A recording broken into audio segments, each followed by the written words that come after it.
Well, if you thought last Monday's bannings were the biggest thing to hit Commander, this last Monday is going to make you say, hold my beer. This is actually going to be a video about today's announcement about the Rules Committee disbanding because of those bans. And we're going to discuss what happened, why it's happening, and what is going to happen now to the future of the Commander format. This morning, Wizards of the Coast actually put out an announcement stating that they are taking over control of the Commander format. For those who don't actually know, the Commander format has actually been not run by Wizards of the Coast since it was incepted over 15 years ago. And they are the ones who have curated the ban list and, had discussions with Wizards of the Coast and tried to have that community balance against the desires of WotC doing their stuff.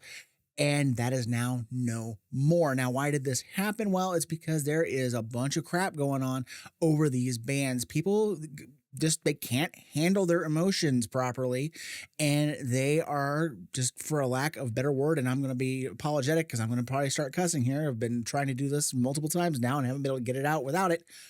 Fucking rude. So the problem is people are threatening members of the Rules Committee along with the Commander Advisory Group. If you follow any of these people on Twitter, like Olivia Gobert Hicks and Jim LePage and Shivam Bhatt, all these people, basically the most front-facing of the Rules Committee and the CAG, they are getting threats. They are getting racist attacks on what's happening with Shivam. It is just ridiculous how much people are getting bent out of shape over these bans. And I'm sorry, this is a card game. This is not life or death. This is not affecting you in your, life and liberty and everything else.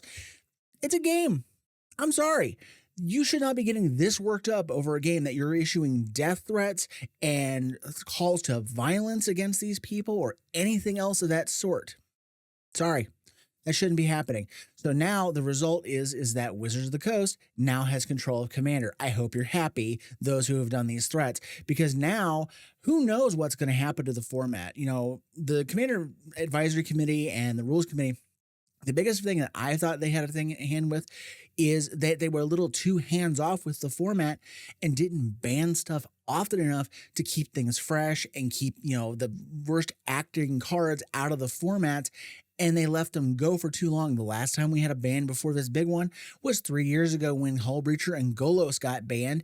And then we had nothing forever. And then this hit, and it was like dropping a bomb in the middle of the freaking game. And it's just causing all kinds of just butthurt people coming out of the fucking woodwork.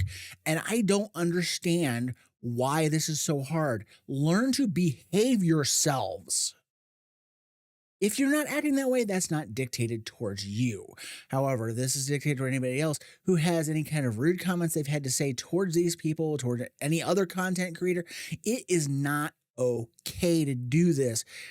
So what's going to happen now is Wizards of the Coast is going to take over the format. They're going to dictate the ban list.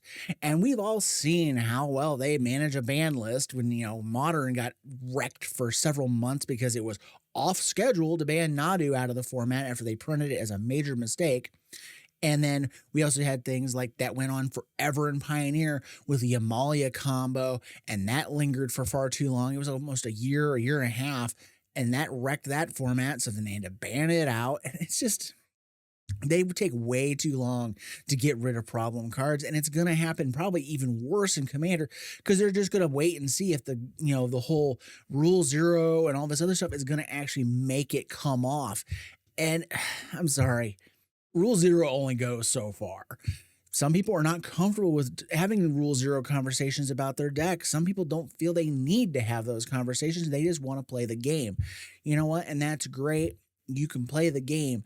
But when you are, getting this butthurt over this stuff, yeah, I'm sorry. It's not cool. Not acceptable.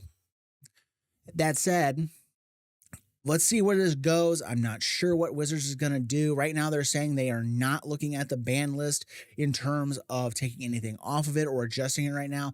They are going to work with the former Rules Committee members to try and get a a ban and restricted philosophy and, new formatting and a new way to build up power levels in like a 4-tier system.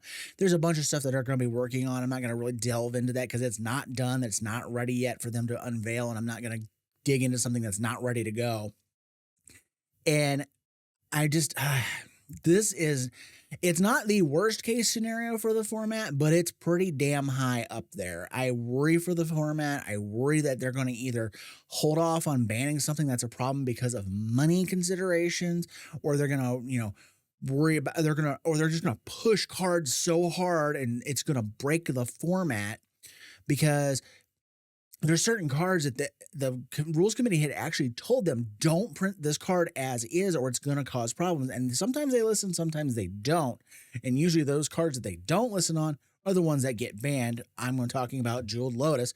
They did tell them that they shouldn't print this. Now, I will say that the rules committee waited too long to ban the card. And I have been on the record saying that I think if they would have banned some of these cards a little bit at a time, Dockside, 3 years ago, Jewel Lotus, 2 years ago, and then like Mana Crypt should have never been in the format to begin with, but that's neither here nor there. I don't think that this would have been so harsh. I don't think it would have hit nearly as hard as it hit when they banned them all at once. So hopefully Wizards actually takes a little more hands-on approach. This is my wishful thinking, that they take a little more of a hands-on approach, that they curate the lists a little bit better. They pay attention to what's going on in the formats. They start looking at cards that are problematic and that should have been eliminated from the format for various reasons long ago. I'm looking at you, Ristic Study and Smothering Tithe, because you just create really messed up game states where everybody's just constantly, are you going to pay the one? Are you going to pay the two? Just really annoying crap. So that said, let me know what you guys think down in the comments below. Is this just the worst thing ever? Do you think it's going to make things better in the long run? Let me know all those things down below. And as always, thank you for watching. Have a great day, and I will see you in the next video.